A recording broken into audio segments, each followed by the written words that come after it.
It's a solo pod right here on the Illini Inquirer Podcast. Welcome in. I'm Jeremy Werner, Illini Inquirer publisher. Joey Wagner out celebrating the nuptials of some good friends out in Colorado this weekend. So one last deep breath for Joey before the Illinois football season begins. But training camp goes on without the great Joey Wagner. He's put out some great content here recently. Hope you're enjoying all of it, all the features, all the breakdowns, analysis that we've had of Illinois football. And we're going to continue that on today's pod because we're now in week 3 of training camp. These are the dog days, as the players said after Monday's scrimmage. It's getting a little chirpy, and they're ready to play. They're ready to play games. I think we're at the point, right, where we've talked a lot about this team. We're going to continue to talk about them for the next 10, 11 days before the season kicks off. But it's getting to that point where it's like, okay, now we want to see it, right? There's always optimism that abounds this time of year. And you're thinking, this is when everyone starts to get the orange colored glasses, even Carp, who, if you know Carp, doesn't always wear the orange colored glasses, but even he this time of year starts to feel that optimism as people should. College football is back and there were things to build on last year. There's some exciting things with a new quarterback, a new offense coordinator to get excited about. But once you turn on the games, that's when you really start to know about this team. But I wanted to talk about the latest of everything that we've gathered, everything that we've heard. And that's kind of the biggest thing that we have to take is we don't get to see that many practices. We've had one fully open practice. Otherwise, we get to basically see these guys stretch. But you get to start to see who are the coaches talking about? Who do they bring up unprovoked? That's one thing you learn about doing this business. Who do they bring up unprovoked that they keep talking about? And how do they talk about a certain guy when you ask them about this person? And how do they talk about another guy? You can really gain a lot just by listening to what they have to say, how they say things, their inflection, all of those things, the way they look when they're talking about them and what they say, obviously. So we've learned a lot more about this team despite not being able to see them in action. So Brett Bielema wants to keep scheme, as much of the depth chart as possible, though he's let us in on a lot of things about, hey, this freshman's playing well. Hey, this guy is playing a bigger role maybe than some of you expected. We're starting to learn some of those things. But obviously they want to keep as much hush going into Wyoming as possible. But in this podcast, I want to talk about breakout candidates. I want to talk about some sleepers, maybe going under the radar with some fans. Then, of course, everyone wants to talk about the freshmen that could make an impact. I think most of this freshman class is going to redshirt, and I think you're going to see that continue under the Bielema era, which is a good thing for the program for the most part. And then my big remaining questions, the things that could hold Illinois back from having as much success as they want. So let's dive into some breakouts. And I think when you're making a list of breakout candidates, certainly there are guys that it's like, oh man, I'm surprised that guy's on your list. I don't think anybody is surprised on this about this first one I'm going to talk about. But before we get into that, breakouts. I consider breakout candidate somebody who's maybe played a role previously, probably someone you have listed as a starter, but someone who could turn into a star. So someone who's played a role in past years, but now has the potential to be one of the best players on the team. And I think when we start this list, I think you have to start with a guy that makes all the sense in the world. You're not going to be surprised when I say his name. It's Seth Coleman, an outside linebacker for Illinois. And the reason he's not a surprise and he's an easy one to pick out is he's already started games for Illinois. The last 2 years, both as a redshirt freshman and as a double redshirt freshman, he has stolen time from Isaiah Gay. He has gotten into the starting lineup mid-year and replaced Isaiah Gay as a starter. And we know how good of a year Isaiah Gay had last year. Also, Seth Coleman's very talented, 6'5", 240 pounds, ridiculous athlete, a former 4-star prospect who had a lot of Power 5 offers.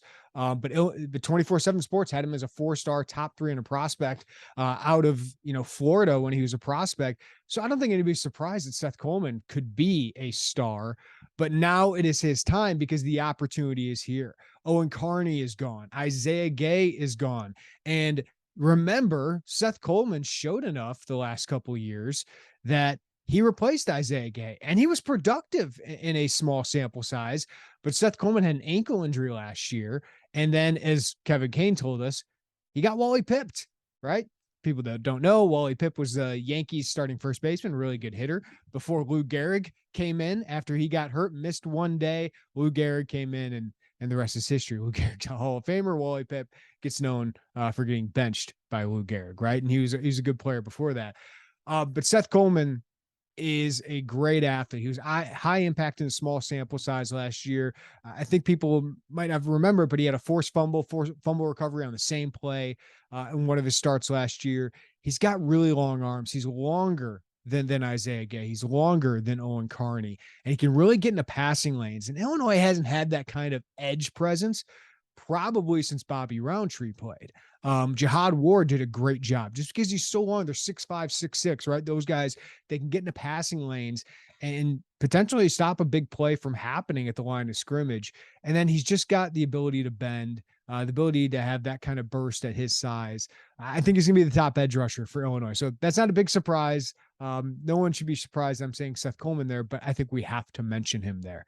Number 2 on my list of breakout candidates, Tip Ryman, tight end. And there's a very different story. These 2 top tight ends at Illinois have a very different story. Luke Ford is a former top 100 prospect, obviously number 1 prospect in the state of Illinois in 2018. So he commits to Brett Bielema and Barry Lundy Jr. at Arkansas, decommits, signs with Georgia. Who can blame him? Plays 1 semester at Georgia, transfers to Illinois. Everyone's expecting Luke Ford to be a top player. Hasn't quite been that on the field, though last year he certainly was an important player for them. Really good run blocker. It wasn't very consistent in the passing game. You could say a lot of the same things about Tip Ryman, who very different path. He was a walk-on at South Dakota. I remember his workout at the University of Illinois showcase camp. Rod Smith knew him, brought him in, worked him out at defensive end because he was kind of this 6'5", lanky, probably 210, 205 at the time. So you didn't know where to kind of put him, but he looked like a good athlete. Looked like if he added strength, he could be a Power 5 player. Well, over the last 3 years, he has added that strength. He's now up to 6'5", 260 pounds. He looks like Ivan Drago out there, and he looks like he belongs in the Iowa, Wisconsin, or Penn State tight end room, a lot like Luke Ford. And last year, he got a role on the offense. He played 200 snaps, was a really good run blocker. PFF gave him a grade of about 74 as a run blocker, which is high level. That is a very good grade for them. And he also showed some flashes in the passing game as a receiver. He had 3 catches, 43 yards, had that touchdown against Minnesota. He was only targeted 5 times. I don't know if Tip Ryman's like the best receiver, but the way this staff is talking about him is almost like on par with Luke Ford. And I think Luke Ford could have a very good year and potentially be an NFL draft pick next year. But an NFL scout came through here recently. I talked to him and he mentioned Tip Ryman unprovoked. The staff is mentioning Tip Ryman unprovoked. His work ethic, his reliability, and his size and talent. They are very excited about what he can do and that he's going to be a big part of this offense. So I kind of mentioned Luke Ford and Tip Ryman now together as a duo, as a potentially really good pair that maybe has next level potential. And you know, Daniel Barker was a big loss for Illinois as a receiver. Never was a great overall player because he wasn't a great blocker.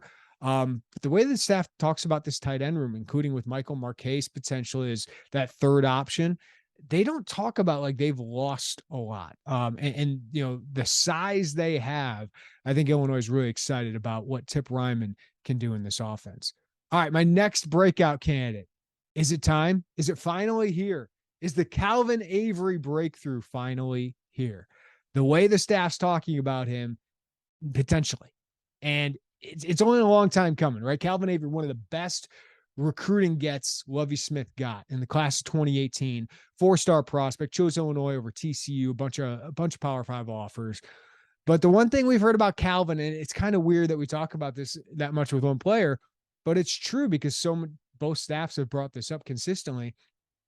He's kind of battled the weight. He's 360 pounds, 350. Never kind of just shed all that weight because what is so good about Calvin as a prospect, he's got this power, but he's also got this quickness at 320 plus pounds that could make him special. But he was kind of slowed down, both literally by the weight, you know, maybe not as fast when you're carrying extra poundage, but also he just couldn't play enough reps. The stamina was not there. So that was the biggest issue for Calvin Avery because he played rotational role the last 4 years of his career, had solid flashes, but just didn't show enough consistency. but he has dropped 30 pounds and now is repping as the starting nose tackle. So can he be the guy between Keith Randolph and Johnny Newton who kind of makes everybody's job easier? Can he take up multiple blockers? Can he be disruptive on the interior and kind of dominate centers and guards in the Big Ten, which is a pretty strong position in the Big Ten? I think the staff has played this one extremely well. In the spring game, it was very notable that Calvin Avery was not repping with the first string defense. It was T-Rod Edwards, the Northwestern redshirt freshman, third-year defensive tackle, who got the start, and Vertus Brown, who was rotating. So it was like, oh, is this a motivational ploy, or is this Calvin is just not producing? Well, T-Rod Edwards was the starter, and Calvin, when I talked to him, mentioned that. They also brought in Rashawn Wilkins. So they didn't just bring in one nose guard transfer. They brought in two. That's a telltale sign to us and to Calvin especially.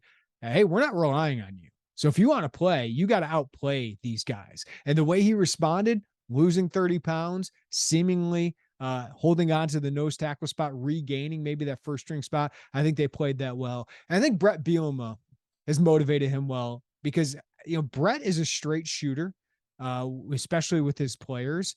And the one thing he told Calvin is, hey, I've coached guys like you in the NFL. They look like you, they play like you, and you might be better than some of them.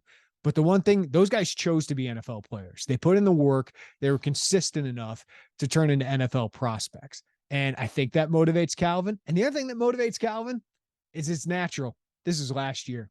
And he got an extra year, right? The COVID year gave him an extra year. Because if Calvin did not have that extra year, he probably wouldn't have a spot in an NFL training camp with how he's played, right? He's just been a solid rotational player in the Big Ten and hasn't lived up to that 4-star rating. And Calvin said, this is it for me. This is his last chance to try and be an NFL player, most likely, and at least get into the NFL and get into a training camp. So if he has a good year, he's got a chance to do that. So the staff is saying he looks good, and the players are certainly pushing him. The players, Calvin told me, said, hey, you need to live with Tank. You need to live with Tank, right? The strength and conditioning coach. And he said, nah, I'm not doing that. I'm not doing that. So I'm just going to work hard. And it seems like he's doing that. So he's still got to prove it on the field. The coaching staff continues to say they're pushing him. But this is as encouraging as a report and encouraging as Calvin has looked. I saw him first practice that he looks a little different. That was an issue. You show up every training camp. Does Calvin look different? Kind of looks the same. He's noticeably more svelte. That's relative when you're 320 pounds, but that's what you want. You're 6'3", 6'2", 320 pounds. And with his athleticism, he could be a big part of this team, and he's an important part. Nose guard is an important position for Illinois to fill because Roderick Perry was very good last year. This one kind of lines up, this next breakout candidate, with Seth Coleman. I don't even know if you guys think this is a breakout candidate, but Julian Pearl. Yeah, he's got 15 starts. So how can he be a breakout, right? He's already broken out and into the starting role. He played pretty well last year too, right? He came in to relieve Alex Palczewski when Palczewski tore his ACL 2 years ago, and Pearl got 4 starts, played the most of 5 games at right tackle. I thought he did a pretty good job for a guy who hadn't played that much. Last year, started the season at right guard. Palczewski his knee wasn't right, and he just couldn't really pass pro out at right tackle on an island out there, even though he got some chip help with tight ends. But they moved those guys, switched those guys, flipped them. Palczewski to guard, Pearl to tackle. I thought they played their best football towards the end of the year, right? And it kind of coincided with wins, some really good rushing performances, better pass protection. Brandon Peters played better when those guys were at those spots. So, I don't know if you qualified this as a breakout, but I think he's got another level he can get to. PFF had him as a 69 grade last year. Nice, which was nice for Illinois. He played pretty well and was a solid starter. I think he can be a really, really good left tackle. And that's a spot that Illinois has to fill, right? Like Isaiah Adams was brought in, the JUCO prospect, to potentially play left tackle. They consider keeping Pearl at right and keeping Palczewski at guard, but Palczewski's been so good at right tackle and Pearl has been so good at left tackle that they feel they can keep Adams at guard potentially before moving to tackle. Maybe next year as Palczewski moves on. But NFL scouts who have come through, Pearl is one of the first guys they mentioned because of his length. He's 6. I mean, this is a kid who came in at 6'6", 240 pounds, started at or began his career at defensive end. Now he's up to 310, 315, and he has really filled out, but he's still got ridiculously long arms and really good feet. So they think he can be really, really good. He's got as high of a ceiling as maybe anybody on this offensive line. So that's why I think he can get to another level where he's potentially a pro prospect. He's potentially a guy who can be in the all Big Ten consideration towards the end of the year. So I think Illinois just wants to see him act like it. They want to see him, Brett said the only thing holding back Julian Pearl is Julian Pearl. So they think if he acts like that, if he's nasty on the field, that he can be maybe as good as anybody they have up front. One more, and this is a position Illinois needs a breakout guy for certain, and that's wide receiver. So I got a breakout candidate as Pat Bryant. I don't know if Barry Lunny's talked about a player quite as with an emotional tinge as Pat Bryant. That's because they rave about what he brings to the field, that he's just a natural football player. And I think we saw that last year. Bryant, as a true freshman, played significant snaps last season, mostly on running downs, which I thought was an issue when they always put Miles Scott and Pat Bryant in. It's like 70% of their snaps were rundowns. But he was a good blocker as a true freshman, 6'3", 190 pounds. And he also flashed as a wide receiver. He only played 56 snaps on passing downs, but he had 6 catches for 98 yards. And you just saw some flashes of like, hey, that's what it looks like when you got a guy who can have a big catch radius, shield off defenders, go point of attack and really attack the ball in the air with his hands and get a catch on the sideline. Some of those NFL throws where you just see these guys do hitches and they get a first down, right? And then you can have a guy who can go downfield and potentially win some contested ball. So that class of 2020 where Lovie Smith was fired and Brett Bielema came in a couple days later after the signing class, there's only 4 of those 14 guys remain. But Pat Bryant was one of the best prospects they got in that class. And he had several Power 5 offers, had great options, and he decided to come to Illinois despite the coaching change. It was kind of a weird time. He was sold on Illinois, then they fired the head coach. Did he have options to go elsewhere at that moment? He probably could have found somewhere, but he decided to stay at Illinois. And I think he, Isaiah Williams, and Casey Washington are the likely starters. We'll talk about another wide receiver here in my sleepers, but Pat Bryant, I think, is going to be a starter. And I think he's got the potential to be a guy who makes a significant impact both as a blocker and the receiving game. Just a solid overall wide receiver. All right, let's move on to some sleepers potentially for Illinois. And I just got a couple of these, but some names I think Illinois fans should consider a little bit more going into the season. And I wrote this 2 weeks ago, and I feel better about it now. But Brian Hightower is a guy that a lot of people probably forgot about. And the one reason I kept bringing up his name, and you've heard me in the wide receiver discussion with Joey bring up his name consistently, is because Brian Hightower's already showed it to us, right? He's a former 4-star prospect. We always know the talent is there, but he showed it on film in 2020 in that pandemic shortened season. Like there was Josh Amatorbebe, Donnie Navarro, and that was Brian Hightower was probably the best wide receiver next out of that group, but he put it on film. He had 11 catches, 209 yards, 3 touchdowns. Not going to blow us away, but I think we all remember some of those flashes. It seemed like it was often with Isaiah Williams as the quarterback, but he made big plays. And he was this big physical target that looked like he belonged on a Big Ten field and looked like he was a former 4-star prospect that went to Miami and produced a little bit in his first 2 years. So I just kept believing that, like, hey, we shouldn't just throw this guy to the side. It was a weird year last year. He had an injury in camp, and from what Brian has now told us, that really slowed him down. He never felt the same. So even though last year Tony Peterson told us, he was 100% and he was just playing the guys that gave him the best chance to win. I don't know if he's protecting Brian there, but it was weird that Brian Hightower didn't play on an offense that needed somebody just like Brian Hightower, 6'3", 215 pounds, athletic, right? That could block, that could go up and win a contested ball. It was like, they need that guy. And then, towards the end of the year, Brett Bielema tells us he wanted to play him against Minnesota, but he didn't travel because Brian Hightower wanted to redshirt. And that was kind of weird. The way Brett presented it, and it was like, oh, is he just going to transfer? He came back to Illinois, and all we've heard is just he was raving. People rave about his work ethic, but that Brian Hightower just worked. He came in with Isaiah Williams, Miles Scott at 6:00 every morning and caught 250 balls. And it seems to be paying off. He said he's gotten quicker. He's lost a little bit of weight. He had a really good spring game, 4 catches, 80 yards. And that's where I was kind of like, okay, let's not forget about this guy. Again, he put it on film. Against backups, I get it, but we're starting to see like that's the kind of wide receiver Illinois needs, is somebody that can move the chains. If you get a quarterback that's accurate, that's a guy that maybe isn't going to beat people over the top and burn you, but he can win contested balls and he can use his huge catch radius and get first downs and move the chains. Illinois needs somebody who can do that. And this isn't a shot at Casey Washington, who's been a reliable, good player, but I just think you've seen bigger flashes of bigger play potential out of Bryant Hightower. So I think along with Casey Washington, along with Pat Bryant, I'm starting to be more bullish on this wide receiver group. Not saying they're going to be great.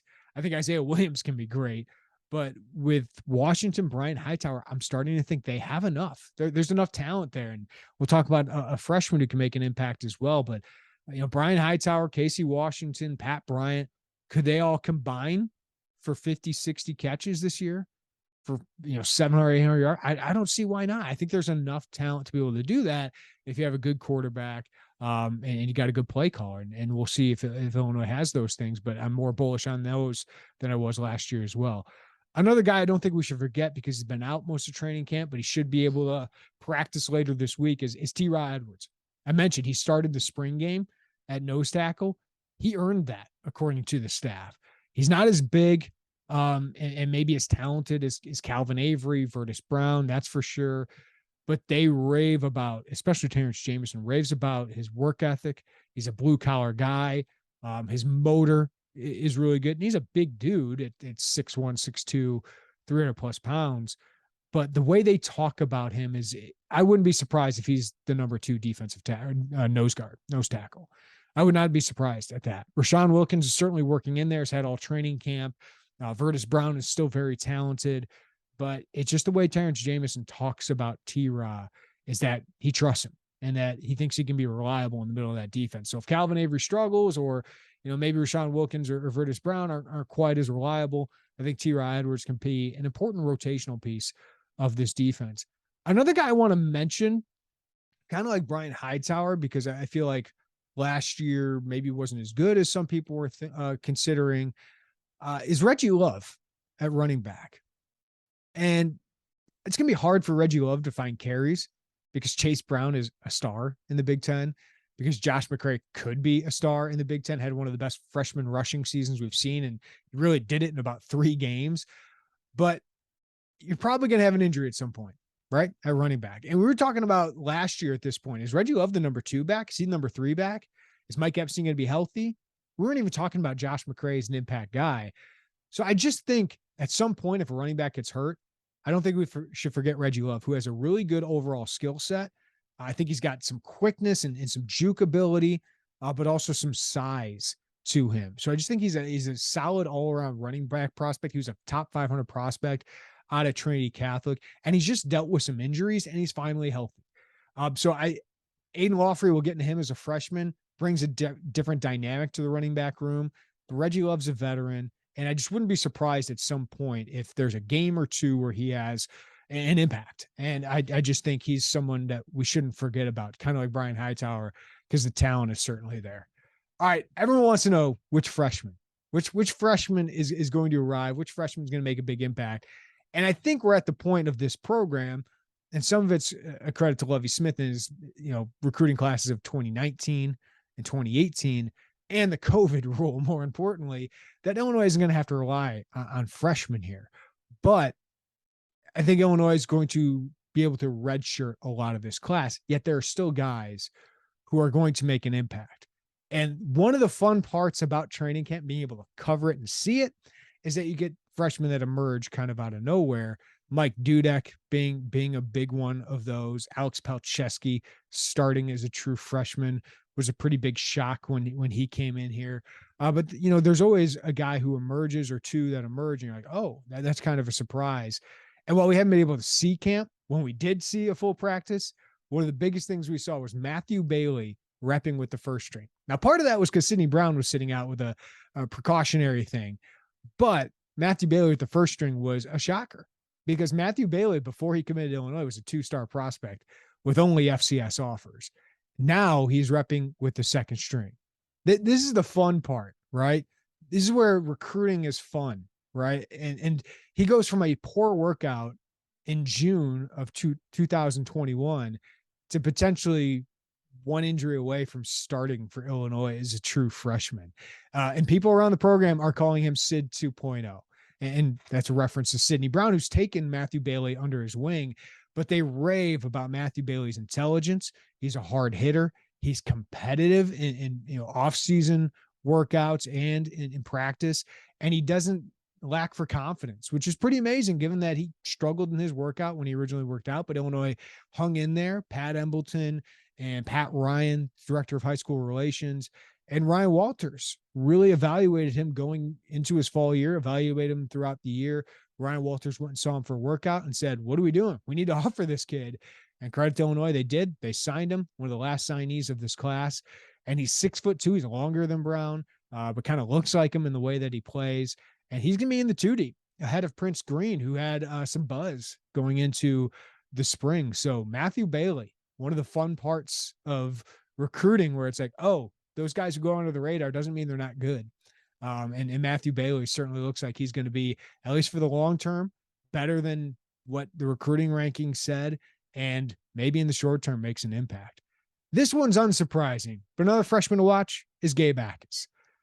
He was committed to Tulane, and he wasn't a very highly ranked prospect, but it's because he emerged late in the process.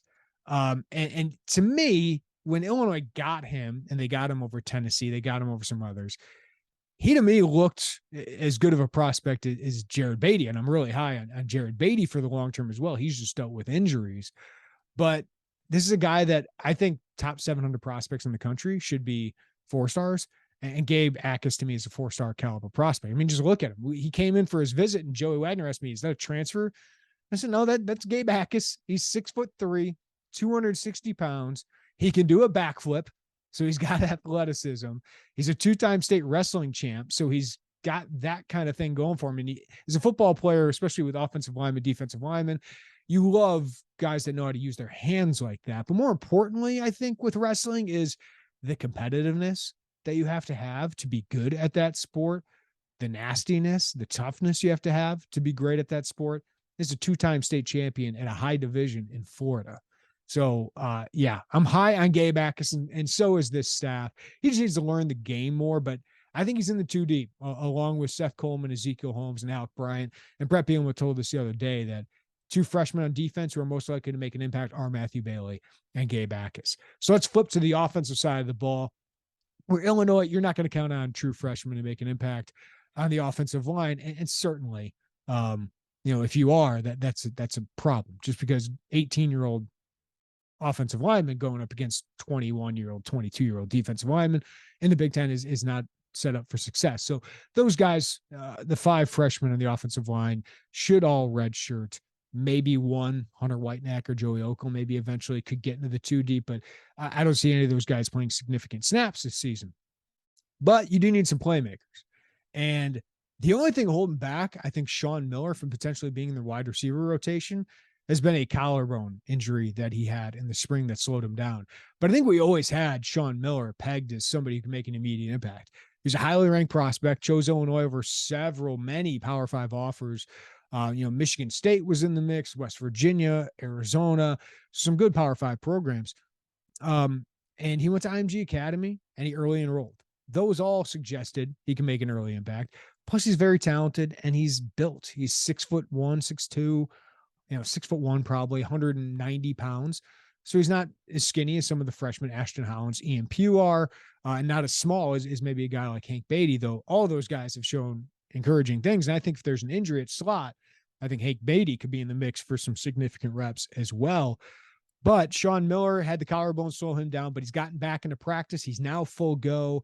And I think, he was mentioned in the spring along with Pat Bryant as someone that was really impressing the staff.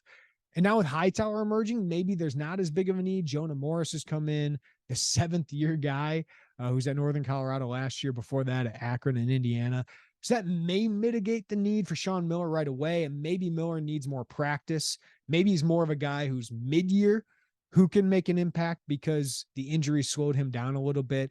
But I do think at some point Sean Miller is talented enough, good enough, and there's a need for Illinois to have wide receivers that Sean Miller can make an impact. I mentioned Aiden Lawfrey earlier.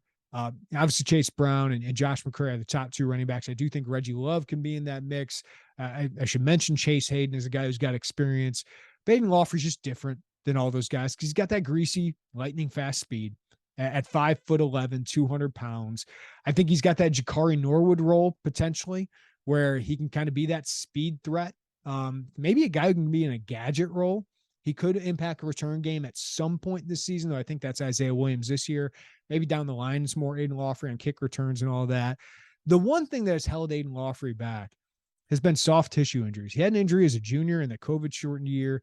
He had an injury last year as a senior, and he has an injury right now that kept him out.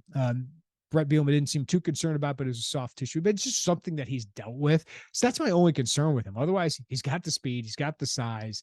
The coaching staff raves about his work ethic as well. Kid out of Gibson City. I think he could get some significant reps just 45 minutes south of his hometown in Gibson City there. Another guy who maybe is surprising because I thought he might take time to develop. I thought, a guy like Owen Anderson who came in and early enrolled, maybe could potentially make an impact earlier. But Henry Boyer has been one of the talks of the staff among the freshmen. He's another fun one because I think Illinois really benefited from the COVID rule in recruiting, because I think if he would have gone to camps, if he would have been able to go to camps, the spring between his junior and senior seasons, I think he could have blown up. Like Nebraska was really interested in him. Minnesota, like some of these other programs wanted to see him in camp. And I think some of them would have offered him, and I'm sorry, Boyer family, but some of them would have offered him as a left tackle prospect. He's kind of got that David Edwards thing where he's maybe played tight end or Edwards played quarterback in high school, I believe, but they played different roles, but they could bulk up. Christian DeLauro was one of those guys that Tim Beckman's staff offered. Even though he played tight end, they offered him as an offensive line prospect because of his size, his ability to add weight, plus his athleticism. Boyer's got that. He's built like a Big Ten tight end already at 6'6", 265, and you could easily see him adding 40 pounds and becoming left tackle. That's all a positive, right? That's not a negative. They can't play tight end, because I do think he's a better athlete than advertised. And Brett Bielema continues to say he's going to play tight end. And I think he's one injury away from potentially playing some significant snaps. He's got competitiveness. Brett Bielema has glowingly talked about, him and Gabe Akis, which you're picking a fight with Gabe Akis. That shows you some toughness and competitiveness, but they got into a skirmish because they were battling for reps. They wanted to rep in off-season workouts, and they were trying to steal each other's reps. That's the kind of culture you want, right? So we'll see on his hands. I think he's got to prove himself there, but he's built enough to play. So Henry Boyer might not be that far away. All right. So we covered some of the things we've learned individually. Here are some of my big questions that remain about Illinois. My first one I'm going to talk about, it includes a lot of guys and a lot of positions in this, but do the veterans step up in their new starting roles? And the guys I'm mentioning are guys we've known in the program for a while and have been here for a while, but have never played these significant roles. Can they be starters? Can they be solid starters to fill in at some positions where Illinois lost some big guys? The first one's Alex Pihlstrom at center. Again, former walk-on tight end that now is a starting center for Illinois. Illinois was looking at potentially adding a transfer center via the portal. They decided not to after giving Alex Pihlstrom the chance at center in spring practice. And he had some ups and downs with that. Like he had some snapping issues at points. And the biggest thing I think with Alex Pihlstrom, talking with him, talking with, his teammates, his coaches, has been his confidence. I feel like at some points of his career, especially playing offensive line, the switch there, he's kind of had imposter syndrome of, hey, do I belong here? And the coaching staff has been trying to say, yes, you do. Like Brett Bielema this week has said, all the centers that I've coached under me, the last 4 or 5 have been NFL draft picks, a lot of them first, second, or third rounders. And then Doug Kramer is a 6th rounder this year. He said, I don't know where Alex is going to be on that, but I think he's going to have a chance at the NFL.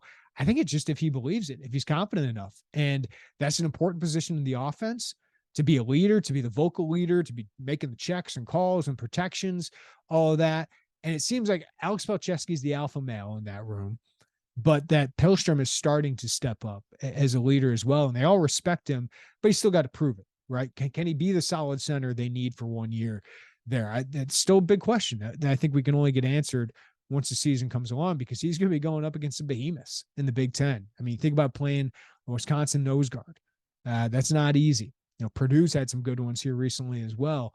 That's a tough position to play, and Illinois needs him to handle that role because, yes, Josh Kreutz is behind him, and I guess he's had a good spring camp. He's not as big as Alex Pihlstrom, certainly not as experienced as Alex Pihlstrom. The other one, Kendall Smith. No one's going to replace Kirby Joseph's production. No one's getting 5 interceptions, probably, right? Kendall Smith this is his 6th year of college football. And 6th year at Illinois. He entered the transfer portal thinking he needed to go somewhere else to get his opportunity to start. Once Kirby Joseph, it was clear he was staying in the NFL draft, Illinois said, no, Kendall, come back here. And Prince Green pushed him during spring practice, but it sounds like, especially with Prince Green now at strong safety, it sounds like Kendall Smith has this job on lockdown. Sounds like he's done really well. He's been really good veteran presence. He's not quite the athlete. He's not quite as high ceiling as Kirby Joseph, but talking around the program is that, Kirby Joseph wasn't as good as going into the season as Kendall Smith has been now. Now, that doesn't mean Kendall Smith's going to be better than Kirby Joseph, because Kirby Joseph had one of the best defensive seasons we've seen since Whitney Merciless in an Illinois uniform, right? But he doesn't need to be, because you expect Devin Witherspoon to be better. You expect Sidney Brown to build off last year. Quan Martin, they've raved about in this camp. But you just need a good last line of defense at safety. And Kendall's long. He's a pretty good athlete, maybe not as quick twitch, maybe not as fluid as Kirby Joseph, but he's still a really good long athlete in the back end, somebody who knows this defense extremely well. So we'll see. We'll see what he does. Keontae Curry's an interesting athlete behind him, a redshirt freshman who could be interesting at some point if Kendall struggles, but they seem to have confidence in Kendall Smith. The other one's Ezekiel Holmes. I think Kevin Kane called him the old sage of the outside linebacker room. This is his 5th season. He's a good-looking prospect. He's a good-looking player at 6'5", really long, ripped up, right? Maybe not as fluid of an athlete, as explosive an athlete as Seth Coleman, but a good athlete. Played basketball when he was in high school. Kind of a late emerging prospect in that class. He had an offer from Michigan State at the time, but we just haven't seen a lot of him, right? And I think the hope is that he's a solid starter. But you have guys pushing him, right? Alec Bryant's a former 4-star prospect. Gabe Bacchus, the staff is really excited about. Can Ezekiel Holmes be that solid starter they need? Or is he a guy that can be replaced 5 or 6 games into the season, or a couple games into the season? Those guys are really important to this team, right? That if they can fill those roles just as solid starters, that could go a long way to helping this team and helping the depth of this team. Because you think of Ezekiel Holmes replacing Owen Carney. I don't think you're expecting an Owen Carney year, but if Seth Coleman is as good, if Calvin Avery's better, and, Keith Randolph and Johnny Newton take a big step forward, you just need a solid piece there, right? Kendall Smith, if everyone else steps up, he can be really good. Like Alex Pihlstrom, can he just kind of be that guy who doesn't let the dam break, right? And helps, if Julian Pearl and Alex Pacheski take steps forward, and Zy Chrysler and Isaiah Adams are good starters, as Illinois seems to expect, if Jordan Slaughter can get in the mix, or is Pihlstrom somebody that maybe a couple games in is struggling, and you got to think, how else can we move these guys around to where we have a solid offensive line? Or can Pihlstrom be one of the key cogs that helps this offensive line not take a step back and potentially be as good or even better than last year? Of course, the big question, quarterback and play caller. I would expect Barry Lunny will be better than Tony Peterson. I expect this to be more creative. The up-tempo thing we've talked ad nauseum about. I just expect this to be a more modern take on what Brett Bielema wants to do. I expect the quarterback to move around a little bit more. I expect the ball to get out more. I expect the defense to be on their heels a little bit more. Doesn't mean it's going to be clean all the time, and it doesn't mean it's going to be a great offense, but I expect it to be a better offense. But a key for that is for the quarterback to be better. And I like Tommy DeVito's overall skill set better than Brandon Peters. I think he moves better. I think he's got as strong of an arm. Maybe not. No, I don't have the RPMs behind it, but it's a strong enough arm, right? The one thing I love about Tommy DeVito is his unshaken confidence, the swagger. I think that matters so much at this position. Accuracy matters, talent matters, all those things. But you have to be an unshaken leader. And when Illinois' offense was really in a funk, it was, I'm not trying to take a shot at Brandon because everybody's different, right? Your personality is different. Brandon knew ball, and Brandon had some really good games for Illinois, but it just felt like it was hard for him to get Illinois out of that funk. I feel like Tommy DeVito has the mindset to do it. I do think Tommy DeVito could put the ball in harm's way a little bit more than Brandon Peters. And I think Brett Bielema has been trying to teach him that about how they want to play. But at some point, I do think you need a guy who's willing to take those risks, the guy who's willing to stand in the huddle and be the alpha male and will his team to a big first down or a big touchdown or a big drive. And I think Tommy DeVito has that in him.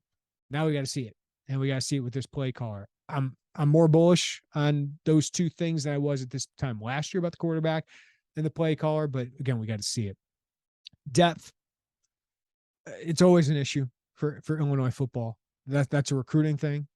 And that's why development is so important.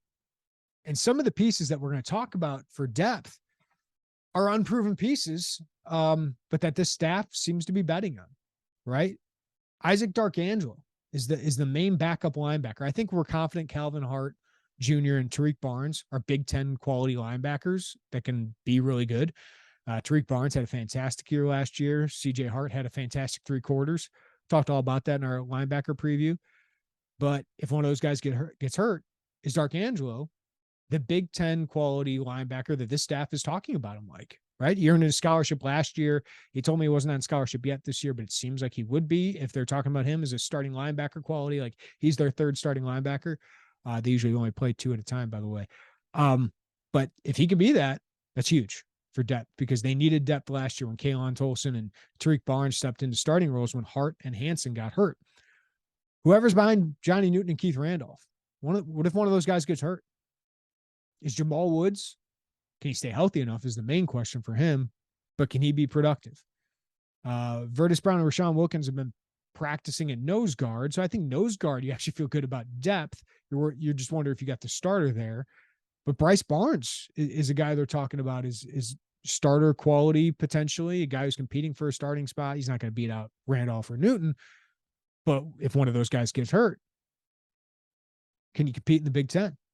Right? That's where the depth comes in. Like, well, Wisconsin might have a guy who could start for most teams in the Big Ten as their 3rd or 4th guy. Illinois, do they have that starter caliber guy? Like, that's where they got to continue to recruit, continue to develop. And they seem confident in guys like Barnes and Darkangelo. Jordan Slaughter. If they have an injury on the offensive line, can Jordan Slaughter come in? Guy who I think would have started games last year. Can he come in and be solid for them? I think he could. Cornerback, Terrell Jennings, stepping up from FCS level, Division II level last year, but he played at the FCS level for a little bit. Can he be a starter? They're raving about his intelligence. Can he play if Devin Witherspoon gets hurt or Taz Nicholson isn't as good or he gets hurt? Again, at safety, if Sidney Brown gets hurt, can Matthew Bailey be a starter? In the Big Ten, what's that look like? Does Quan Martin have to move positions? So that's where you get concerned is if you have a rash of injuries. If Illinois is lucky with injuries, I think this team's a bowl team. If they have normal amount of injuries and you're plugging guys in, that's where Illinois starts to struggle is when you get to that second string. Now, Illinois was able to handle that at linebacker last year, and that was huge for them. I think they can handle injuries at running back. I think they can handle a week or two without Tommy DeVito. I think Art Sikowski can handle it. I think at tight end, you can handle an injury. I think one injury at offensive line. But some of these key positions, you just don't have the depth of talent yet. And I think that's a concern, as it usually is for Illinois. And my other one is special teams. Sounds like Caleb Griffin's having a really good fall camp. Sounds like Hugh Robertson's having a really good fall camp. I don't know if that's all relative to their competition at this point, but it sounds like those are the 2 guys. Not that it's surprising. Caleb Griffin in his 5th year, he's been stuck behind Chase McLaughlin and James McCourt. It's his time. And, he was productive in his 2 games that McLaughlin was out with COVID contact tracing 2 years ago. And Robertson's only punted once. I don't expect him to be Blake Hayes, but those guys are unknowns, right? Hugh Robertson's a new holder as well. You got a new long snapper, likely Aiden Hall, who's been waiting in the wings with Ethan Tabell. And those guys just have to prove it. When the lights are on, the crowds are there, how do they perform? Seems like both those guys are pretty mentally strong. It's just they haven't been put in those situations quite yet. And I think Caleb Griffin, I mentioned this in the special teams podcast, I think he's been more accurate inside 40 than James McCourt was before last year. It's the distance. Can he kick 50+ yard field goals? That McCourt was a ridiculous weapon when it came to that. And the other thing is the return game. Sean Snyder has said he sides on being really aggressive. Brett Bielema was very unaggressive last year in the return game. He had Donnie Navarro back there, and Donnie is great hands, great competitor. He's not all that fast, right? So he just wanted him to catch the ball, fair catch it. He barely returned any kicks last year. I think it was 3. He had 16 punt returns last year. It sounds like Sean Snyder would like to be more aggressive there. And I think for an offense that has struggled, it could be very important to pick up 7 yards on a punt return. It could be very important to pick up a couple extra yards on a kick return. So it'll be very interesting to see how Sean Snyder impacts that part of the game. But special teams for the first time in a while for Illinois, especially the specialists and kicker and punter, are unknowns. So what does that all head up to? I'm still debating what my season prediction will be. I think I would take the over of 4.5, but the concerns are still there. But there is reasons for optimism. I mean, what Ryan Walter showed on defense certainly, I think, is pretty repeatable, given some talent that you bring back. Some of the guys who are playing this year might actually have a little bit more natural talent than some of the guys last year. And I just think he's really, really good at his job.